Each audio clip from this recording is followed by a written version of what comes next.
First হাফে 5-0 গোলের পর জার্মান কোচ জোয়াকিম লো প্লেয়ারদেরকে বলেছিল খেলাটা একটু স্লো করে দিতে। এটা একটা হোম গ্রাউন্ড, আমরা বেশি গোল করে ফেলেছি। নিজের দেশের ওয়ার্ল্ড কাপে নিজের হোম গ্রাউন্ডে 7-1 হওয়া এটা খুবই দুঃখজনক।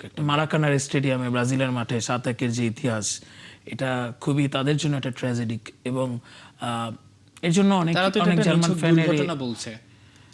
তাদের দাবি এটা একটা নিছক দুর্ঘটনা 7-1। সো এটা নিয়ে আপনার মতামত কি থাকবে?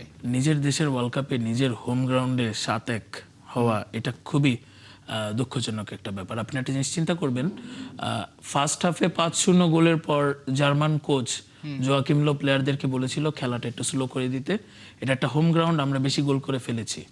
তো জার্মান ডিসিপ্লিনও এরকম যে প্রতিপক্ষের মাঠে প্রতিপক্ষকে ইভালুয়েট করাটা, তো এরকম আর কি একটা ছিল। এবং আপনি একটা জিনিস চিন্তা করতে পারেন যে 88-87 মিনিটের দিকে টনি ক্রুস সেই ম্যাচে রেফারিকে বারবার বলছিল খেলাটা এন্ড করে দেন, কারণ অলরেডি 7-1 স্কোর হয়ে গেছে। তো আমি এটাই বলবো যে এটা তারা যদি নিছক দুর্ঘটনাও বলে, তবে এটা নিজেদের মাঠে নিজেদের বেস্ট লাইন আপ নিয়ে, হয়তো শুধু নেইমার ছিল না, নেইমার থাকলেও তাদের যে সেদিন যে ডিফেন্সের দুর্বলতা সেটা তো বের হয়ে গেছে।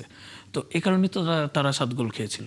তো এখন আমি বলবো যে এটা আমি মনে করি না কখনো নিছক দুর্ঘটনা, বরং ব্রাজিল আরও স্ট্রং হওয়ার জন্য নিজেদেরকে কম্পিটিটিভ করেছে 2018-22 ওয়ার্ল্ড কাপে। তারা কিন্তু অবশ্যই ব্যালেন্সড এবং ভালো টিম নিয়ে এসেছিল গেল 2 বিশ্বকাপে, কিন্তু তারাও হয়তো লাক ফেভার করে নাই। বিশেষ করে পেনাল্টিতে তো অ্যাকচুয়ালি লাক ফেভার করাটা বেটার। ক্রোয়েশিয়ার সাথে তারা পারেনি লাস্ট ওয়ার্ল্ড কাপে। তো আমি মনে করি যে 7-1-এর ট্র্যাজেডি থেকে তারা অনেক কিছু শিক্ষা নিয়ে তারা ভালো টিম গ্রো আপ করেছে।